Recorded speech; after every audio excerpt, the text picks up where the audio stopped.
Part 2 on our citrus pruning and espalier work here, folks. I'm still on the orange tree because as soon as we finished filming yesterday, I put the tools down, went inside. Today I did a workshop, pruning workshop and grafting, which was great. And then it started raining, and now I've just come out again. So literally from the moment we stopped filming, I've done absolutely nothing more to this tree. So I'm going to quickly tie it up on this side because yesterday we were on the other side and today we're on this side, and I'm just going to work at a bit of a faster pace because sometimes I ramble on too much and I forget to work, and then when I do work I talk too much. That's what happens. I don't know what I'm saying. Okay, see this here? We've got too many branches. Come in nice and close because people need to learn, mate. Yeah. Come. What you're looking at here is a shoot that's come up. It's still soft. We can move it around. But see, when I go to press it here, because we're doing an espalier, we can't press it with 1, 2, 3, 4, 5 branches in the way. That's your central one there, nice and strong. Do we need all these? No, we don't, especially the one at the back. So if you're watching carefully, I'm just going to remove that one at the back there. Put it back again, have a look. Still a bit of a nuisance. That one there is getting pressed on, so we get rid of that one as well. That's it there. Do we like that? We can leave that there. That's not really a bother. There's nothing else growing there. We've got this one that's going to come along, if you can see that down here. That'll eventually come around and fill this space, but until then, we can leave that there. Not a big concern. This is the concern on the other side. Look what I've done here. I've done exactly what I've just shown you here, but without cutting it down and thinning it out. So just going to take a couple of branches while I'm here, like that, out of the way. That's a bit better. We'll leave the fruit, and then we can clip this one in its place, like that there. Just get the leaf out of the way. That's already open. Done. That'll fan out as it thickens up. Now we get into the business end here, folks. What we've got here is a branch that's growing out. That's, you know, if I come from this angle here, it's sitting out this far. Right, and then we've got another one here as well that's hanging out with an orange on it, but we've got this branch going up there. Now, it's nice and full there, but that's not to say it's a good thing to have, because that is growing out. That's not going to stop growing out. And what I think I'm going to do, yeah, I'm going to risk it. All right, here we go. We're going to take this off completely here at the bottom. That's gone. Better, we can breathe. Now we've got that there, overlapping. Just take a couple of leaves off so we can see what's happening when we do that. You can sacrifice a couple of leaves here and there, folks. So that can sit there. There's a bit of an overlap, but wait. That's gone through, oh look at that, it's going through the middle here, underneath, and come back out on this side, on top, and then back up again. So that really is a part of that. That can do that. No, I don't like it. I'm taking it off. I honestly don't like it. I don't want it. I'm going to cut it short.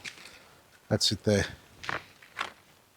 And this is all purely about avoiding overlapping too much of that, avoiding, you know, the crossing over, the congestion, the dieback. As you can see, I'm just cleaning some dead wood here now. That comes off. But again, this is hanging out. It's got an orange on it. It's not quite ready. But that's growing. Do you know how many times I've shown you in the past, I'm looking for it again, where you have, let's say here, you've got multiple shoots going up really close together. But when you don't prune them, this is what happens here. We've got all these shoots. That's one over there in the background. Yes, you'll get some fruit off it. Some will die back as well, but it's not what you want to have long term. It gets really congested, so you need to thin it out. Now, we're not going to cut the one with the fruit hanging on there, but what we're going to do is take off this other branch, because we've got one there, and this one here is multiplied a few times, so that one has to go.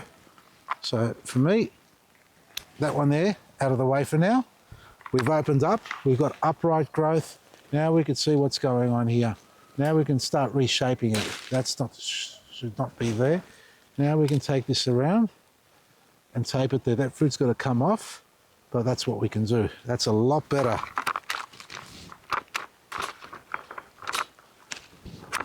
All right, so what I've just done here that you didn't see is that we've taken off a main branch, well, a couple of main branches that were coming here, and we've flattened them onto the branch here, onto the framework. So it's gone on like this, and we're just finishing it off here. So to reiterate what we've done, what we've got to do, still a couple more down here to do. This is broken. I did hear this snap earlier on. It was in my way. I did break it, so it's just come off there so you can see. I've got these only left here to clip down onto the fence. The aim is to remove any crossing over. Let me stand back and have a look. You can see the structure coming through there. You can see the other branch going there. If it starts to shorten off, clean it up so it can keep growing to where you want it to. We've got the lines coming through once we get rid of that fruit. This we're going to work with a little bit more from this side and that side because they're still very young. We'll find the strongest ones to develop and fan out. So this is a fan shape. You can still have things growing out. Even though I've cut mine off, I like to keep them a little bit short. It's up to you how far out you want it to go. You can have it like 20 centimeters, even more if you like. It'll get really bushy and heavy, hard to maintain. You don't want it any thinner than this. It's the heart of winter. I've done a lot of pruning on this, which I probably should have held off a little bit on it, but nevertheless, I've done it now because it's been a long time for it. It's due. Open fan shape, lots of foliage in between. This will fill in the gaps again on its own, no doubt it will. And anything growing out, cut it back to your heart's content. Cut it shorter if you like, or clip it back to the fence if you can. If there's too much going on, then remove some. You don't want congestion, you need aeration. And having this and doing it methodically throughout the year, this has been a hard hit for this plant, and we're going to come back tomorrow and work on this as well. You'll see the lime tree. Why? Because we've got a lot of twiggy stuff going on in between here. See all this stuff here? All this has got to get cleaned up. All this little crappy shit that annoys me. We're going to clean all that up, and then we're going to go to the mandarin tree and work. What the hell are we going to do with this? Have a look at this. It's turned into a tree. You know, it's a flat. It's like a normal tree, but I flattened it because I haven't thinned it out. And I allowed this to grow out because I was frustrated with it being so slow in producing fruit. But now that it has and we've been enjoying it, and it's a little bit overdue, this might be coming out completely. I don't know what mood I'm going to be in when it comes to tackling that. So sit back and wait to see what Vasily does to his espaliers. Wait, one more. This one's been annoying me. One. That's better. We'll come back tomorrow and finish that off. Check out our website, vasilysgarden.com, for all the great products you need in your garden to grow big, strong, healthy fruit, flowers and vegetables. Vegetables. Maresi. I was just thinking of that English, I don't know. Don't worry, I've run out of words.